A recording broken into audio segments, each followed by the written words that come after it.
Well, today we continue with our third installment in our series, Earning Your Learner's Permit for Life. In his Sermon on the Mount, recorded in Matthew's Gospel, beginning in chapter 5, the Lord uses sand to illustrate wisdom to us. And he introduces us to two custom home builders. And in Matthew chapter 7, verses 24 through 27, he says this: "The wise man built his house upon the rock, and the rain fell, and the flood waters," which means literally the river rose, the river came, "and the winds blew against the house, and yet it did not fall. The foolish man built his house on the sand. The rains fell and flood waters came, and the winds blew against that house, and it fell, and great was its fall." You see, from the outside, everything looked the same. The difference was in their foundation. One man built on rock, and the other man might as well have built a sandcastle. And Jesus made the application as clear as he possibly could to his audience when he said this: "Everyone who hears these words of mine and acts on them may be compared to the wise man. But everyone who hears these words of mine and does not act on them will be like the foolish man." You see, the critical issue here was not just hearing his words, but in applying them to one's life. And with that one illustration, Jesus defined for us wisdom. And wisdom is truth that ultimately is applied to your life. Well, a few years later, the half-brother of Jesus, the Apostle James, henceforth the book of James we've been studying, expands on that definition when he contrasts the wisdom of God with the wisdom of man. And he begins in chapter 3 of his letter at verse 13 by asking, "Is there anybody out there who considers themselves to be wise?" And of course, as we already said, he expects all of us to answer, "Sure, count me in. I'm not as wise as I'd like to be or should be, but I'm, a lot smarter than some of the other folks, some of these other people sitting around me." And so James says, well, if you're growing in wisdom, he says, let me tell you how that will be demonstrated in your life. There are two pieces of evidence that will mark you, James says. And we looked at these last week, just quickly. Verse 13, "Who among you is wise and understanding?" Here it comes. "Let him show by his good behavior his deeds in the gentleness of wisdom." And in our last discussion, we talked about what James meant by the words goodness and gentleness. These are two visible pieces of evidence of people who are growing wiser in their life. Good behavior and gentleness, or a humble character, a meek character.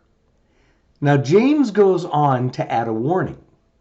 He says, not only are there two visible evidences of wisdom, but he said there are also two invisible obstacles to wisdom. Two invisible obstacles. I want you to notice verse 14. James says, "But if you have bitter jealousy and selfish ambition in your heart, do not be arrogant and so lie against the truth."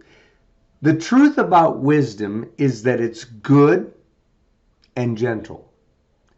But if instead of goodness and gentleness, you're hiding these two invisible obstacles that were just mentioned by James, he says they will stunt your growth in godly wisdom. You see, these are two dangerous things to be hiding in our lives. Now, before we look at these two obstacles to wisdom, would you notice where they're hiding? James tells us.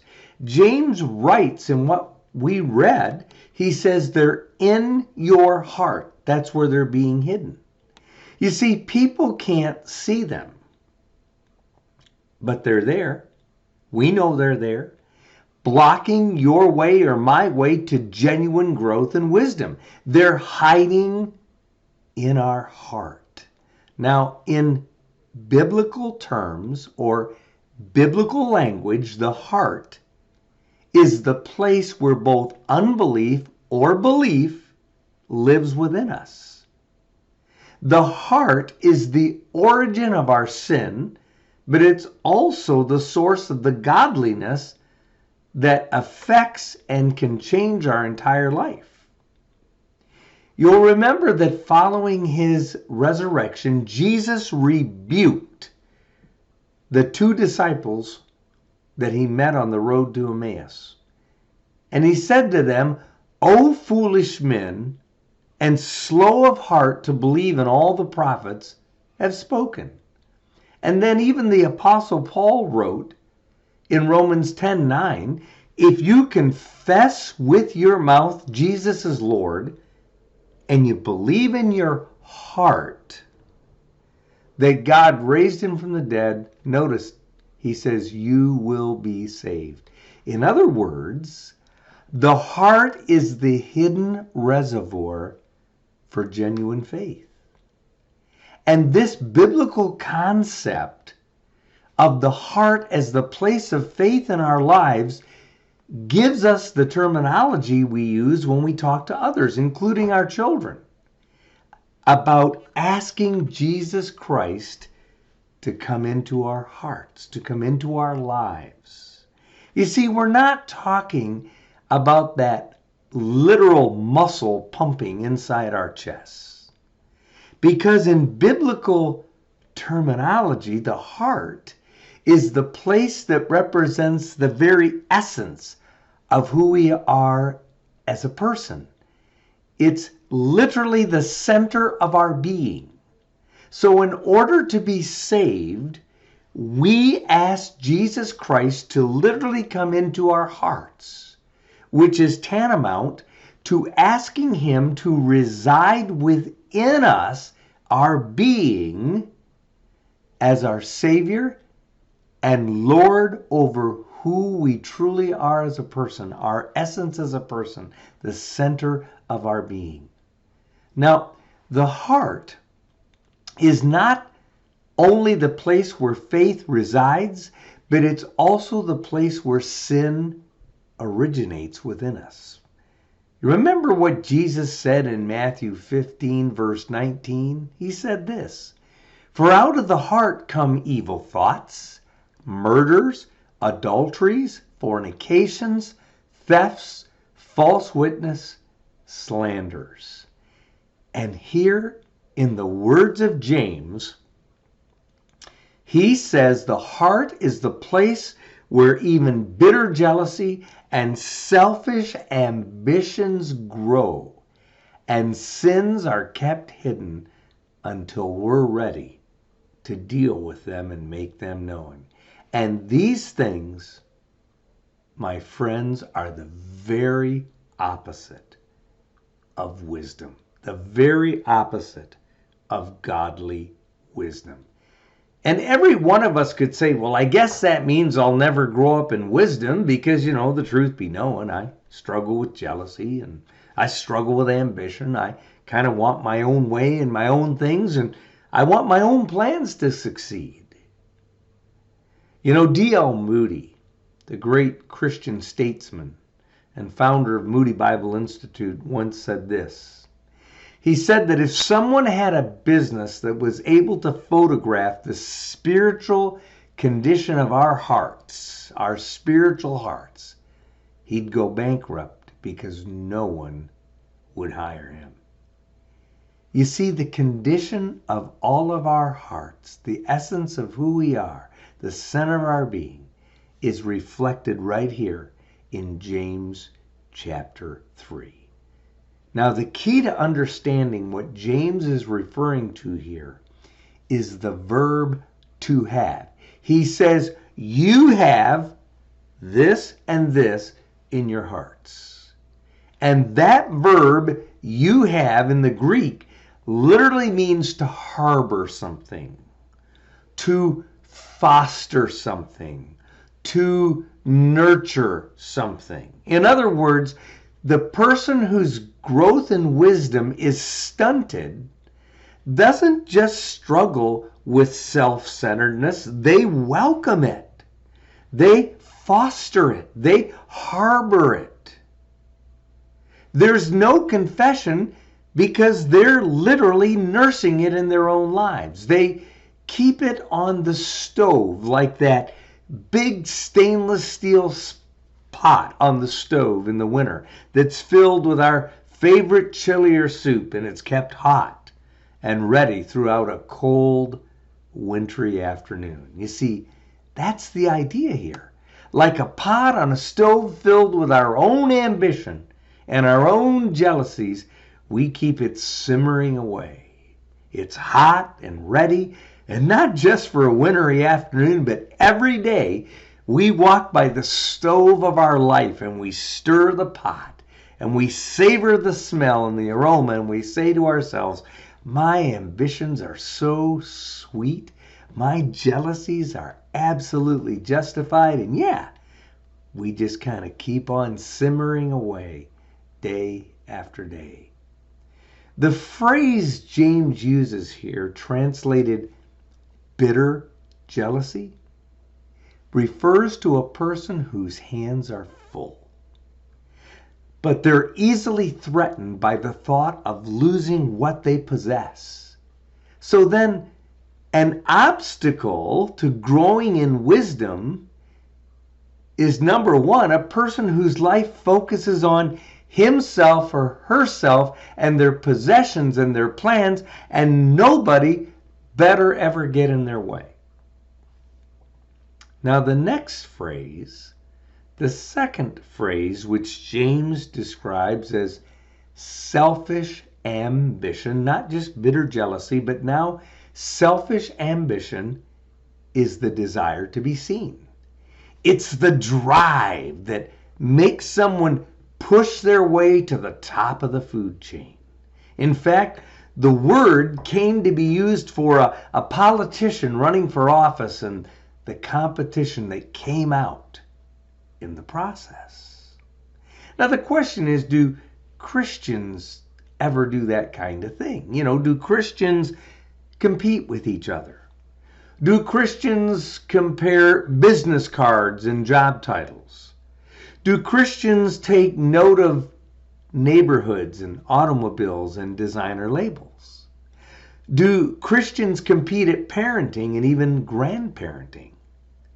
Are there rivalries in the church for position and prominence? Do Christians try to get in their own way? Not at Victory Chapel. Thank God. It's all those other churches out there and not us. Well, I'm really just being facetious. We're all in the same pot. You see, what James is saying here is that godly wisdom is developing in a person who lives without all the scheming.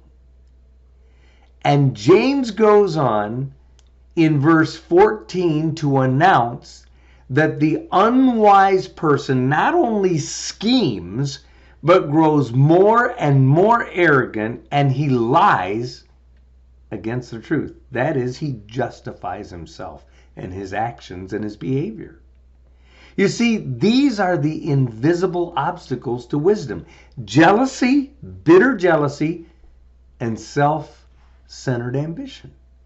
Now, here's the warning. These obstacles will eventually come out of our heart and manifest themselves in our life and will ultimately hurt us because we've nursed them and harbored them all along. It's like the Greek legend of the athlete who was jealous of his rival's success because the town had even commissioned a marble statue of his rival, and they had unveiled it right in the town square for everyone to see.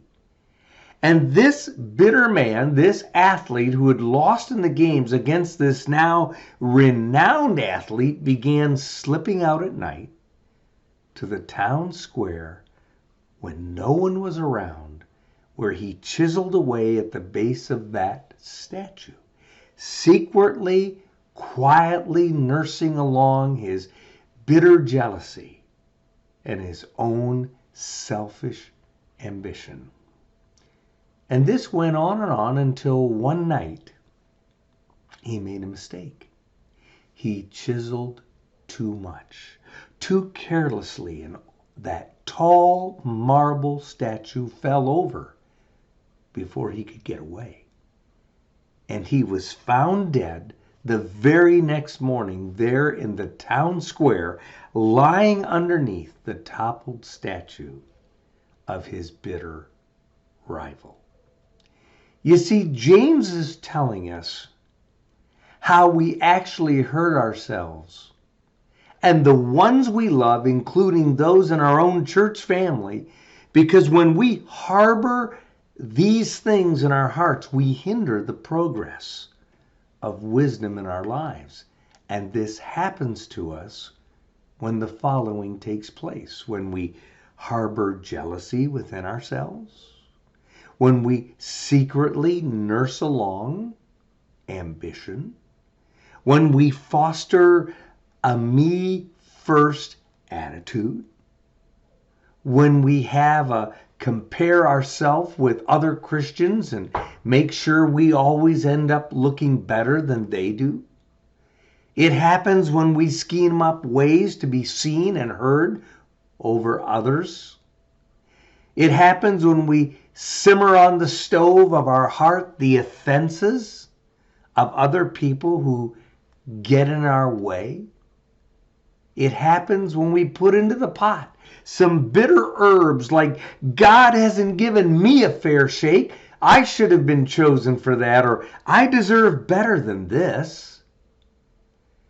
And when we harbor these things in our hearts, wisdom's growth is stunted and it's pushed to the side. Now, James is going to go even further to make sure we understand the difference between the actual wisdom of heaven and the wisdom of earth. And this is where we'll pick up again next week as we continue with our study.